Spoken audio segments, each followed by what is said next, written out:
World Federation of Mental Health na ing kumja lising masmapan marputra nithoi degi hauduna October gi tang tara asi malem gi oina World Mental Health Day pangthoktuna lakli sahi khudingi tongan pandam da leptana pangthorakpana kumsi sahi lising ani kunmari gi pandam na Mental Health at Work haina mafam kaya da ngasi pangthokna khrei Mental health ki lamda fagat hananaba layingnaba honariba seli chongliba miyoisingna mental health ki maramda miyamda paksana khanganba laina asina narba miyoisingda hanthana yengbada thingnaba honabagi platform ama October gi tang tara asida oiribani mana thabak tawriba mafamduda pukning wakhal gi laina na narba miyoisingbu ningthina loina biba school college institute amadi thabak mafam singda makhoi bu hanthana yengbidaba tengbang biba matang gi matung inna potha hanbiba ngakpi senbiba suti pibiba asina singba singasina kumsi sahi gi maru oiba pandam oiri aikhoi miyoibagi mapan thongda uriba physical health asigumna nungda aikhoina uba phangdaba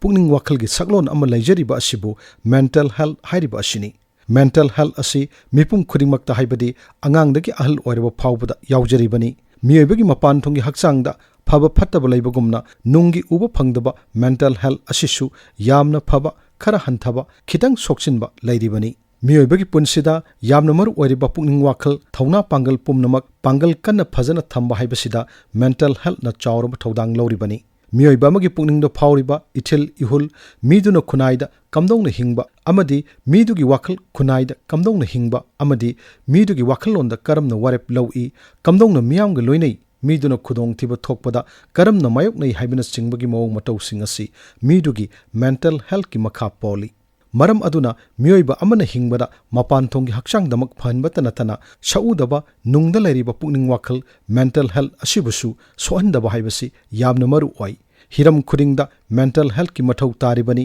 miyoi amana hingbagi mayon khudingmakta khwaidigi maru oiribasi mental health asini haibasi miyamna hek kauthokpagumna tawi pukning wakhal gi laina asi oirakpa haibasi maram kaya ama punsilaga haibadi biological inheritance sing pokpadagi yaujarakpa pari puridagi thangtharakpa brain da sokiba khudong thiba amadagi mathoi ka hena nungai khidaba kariguma kharadagi masabu hanthana khanjarakpa imung manung mahi langba piklingaida physical and verbal abuse tobirakhiba nisha chaba mama mapa khainaba khanabana singba mayok naraklaba angang mioi aduga lairuriba environment adu tangdu laitadaba oiba laita lairigi saitheng sing phanglaba mayok naraklaba singna tungda mental health ta saitheng lakpana pukning wakhal gi laina oirakpagi sang wanghalli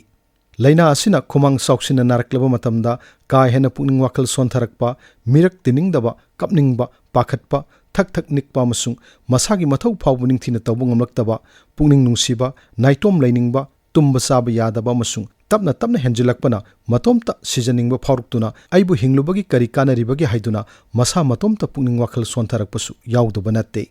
yamna luribo wafamamana mapan thonggi hakchangda khajiktang nungairakhtaba narak yelakpadadi doctor tanaba hospital satuna layeng thokpa haibasimadi soidrabani hojik matamgi chatnebini adumak oidunasu pukning wakhalgi layong laina lakpadadi pak hek doctor tanadaba thainagi wakhalonda layok tinokpa potsem jadugi wakhalonda maibi tanabasi hojik lamdam sigi imung ayambada chatnari apikpa ngangdagi hauraga phone da laichuraktuna matom ta laininglakpa miyam tinabadagi lapthorakpana mental health ta akaiba lakpana sana khonabada larik laishuda sotharakpadagi mama mapa oibusingna mari lenaba doctor tanaduna counseling piduna layengba kaya su lairi masi yamna common oiba mental health ki layong oirakli mama mapa na ka hena maning tamna yolakpa masa masu singkharana nganna nisha da laishurakpa matam sangna nisha sijinarakpana brain da tainaraktuna pukning wakhal gi laina mayokna duna rehabilitation center da thamduna layengba kaya su yaunaribani pukning wakhal gi laina na naduna mental health ta soklaba singi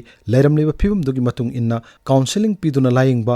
medicine gi matingna layengba masung counseling amadi medicine punna thaduna layengba phawu yaraba matamasida miyoi ayamadi masada layong uthoklaba phawba psychiatric doctor tanaduna layengbada ikaiba phawba amadi miyamna makhoibu angawbo oina khankragani haiduna aranba wakhalna layengdana leibasu kongaini hojikti World Mental Health Day na miyamda pibiriba paujela sigi khudong chabalawminaduna pukning wakhalgi laina na narabasing lotchindana ikaibagi mahutta nganna layeng hobuna khwaidagi faraba khongthang oigani karigumba layeng haudrabadi mimang thokna ngawna phaina naduna leiba punsi tenba mangjaba ngakta oi haibasi miyamna punna khangminnabagi tangai fadaba oire